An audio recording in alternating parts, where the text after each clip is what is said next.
Hey guys, you want to make pizza but don't really have the time or really don't want to find a recipe that's just as good? Well, go to your supermarket, got these bags of dough that you can get right in the deli section, and they make a great pizza.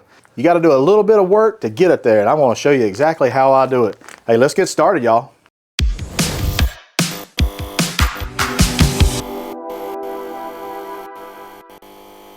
All right guys, let's get started. You can make pizza pretty much just right out of this bag. It could be a little tough to roll out.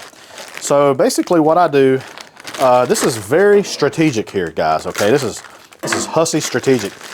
I like to buy 2 bags, okay? Why 2 bags? I have no earthly idea. But that's just what I do, and that's just what works, okay? And literally just got these out of the refrigerator, okay? And I want to put those onto our cutting board. All right, so we got both the bags kind of lopped on top of one another, and we're just going to make all this one cohesive ball. And I just kind of just pull and kind of flap just a little bit, okay? Just to make it into a nice ball. You're not trying to get too cute here, but you know, get you a scale. What I like to do is make about a 200-gram ball, and that'll yield a pretty decent sized pizza, around a 10-inch pizza. Now today we're using the Allegro pizza oven by Blackstone. It's Blackstone's newest pizza oven. It's got a little bit smaller capacity, but man, it packs a punch and it is great. And we're gonna make a pizza with it here in a minute too. So I cut this ball in half, and we'll cut each one of these in half also. So we are tared out at 0. I can't read upside down. So we're at 228 grams. Just gonna lop off a little bit. 209, who's counting? There we have it. 201, money. So now what are we gonna do with these balls? We gotta get these into smaller balls. Get you a nice bench scraper. This is a Blackstone scraper, actually, works really good. And we're just gonna try to work this dough just like this. And cup it real nice. Get you a dough box. What I like to do for my dough boxes is like to take a little bit of, this is semolina flour and just a little regular flour, AP flour. I like to dust the inside of my box, keeps everything from not sticking. We're gonna take our dough ball, nice supple little dough ball, and we're gonna put them right there, just like that right there. And we're gonna put this into the fridge for overnight, okay? Needs at least one night, okay? 12 hours, 14 hours minimum. 24 hours is best, okay? It could also hold maybe 2 days as well, but really 24 hours is really good, okay? I'm gonna form the rest of these, and I'll come back, we're gonna stretch a pizza out. It's gonna be good. All right, so we yielded about 4.5 balls. This will be just a small one. You can make some cheesy bread after that. Now, what I did this last night to some as well, and I brought these out about 2 hours ago. Let it come up to room temperature. It is quite humid out, and that's going to kind of play around with you, but you can see here, those are some nice looking dough balls. And didn't have to make it, you just get them right out of the supermarket. So what do you say we make a pizza pie? Let's do it. All right guys, to get started, we have our rested dough over here. I like to take that semolina and flour mixture, put it in a little container, okay? I like this middle one right here. And just take a little bit of this. If it's up against the sides, you want to make sure you get some of that over there too. Take you a little bit more and just put it down onto your working surface like that, okay? We're gonna take our dough ball and we're gonna put it right there. All right, here we go. Now, it's gonna take your fingers, just kind of come in the center. Just get some of that flour mixture, and you start working your way out, okay? Turn it, working your way out. You're pushing that air towards that crust. Your crust is going to be nice and pillowy, soft, but yet airy, okay? Bring that, stretch it up a little bit more here.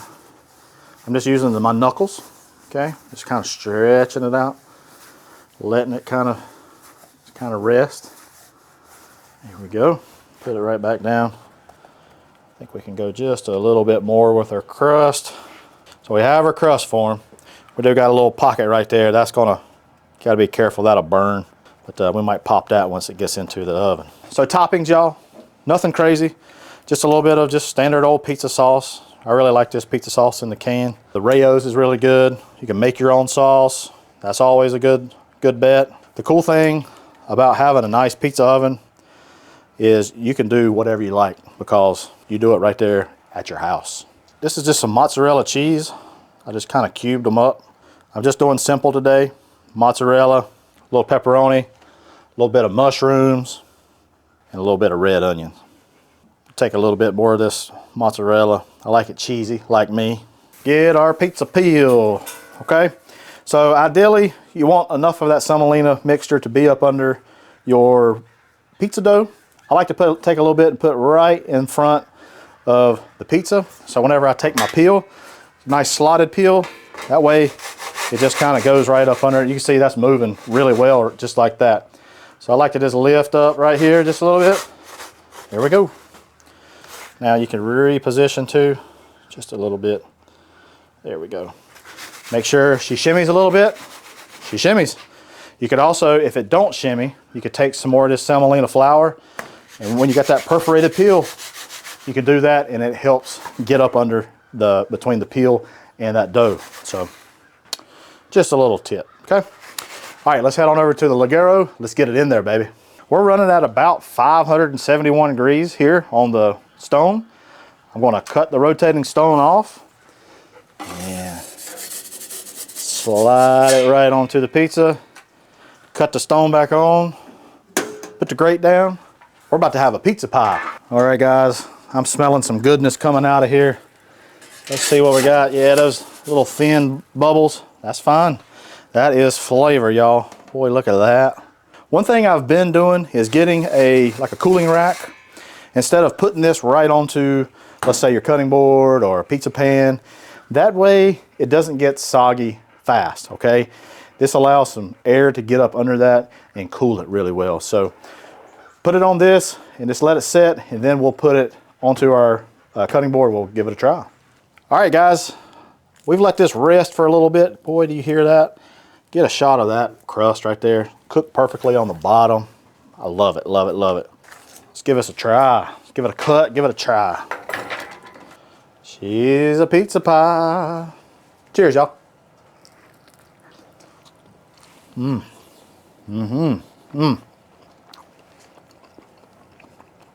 That crust is nice. Look at that nice hole right there. Tells me some air's gotten into that crust real well. It's just a good piece of pizza, y'all. I don't know if you can hear that crust. It's good. Guys, you don't have a whole lot of time, don't want to make pizza dough? Hey, head over to your deli department at your supermarket, get these dough balls in a bag, take them home, do exactly what we did. I guarantee it'll be a slam dunk. Hey, I appreciate you stopping by. Head on over to the Blackstone Network where you'll find other awesome pizza videos just like this. Hey, it's a pizza party.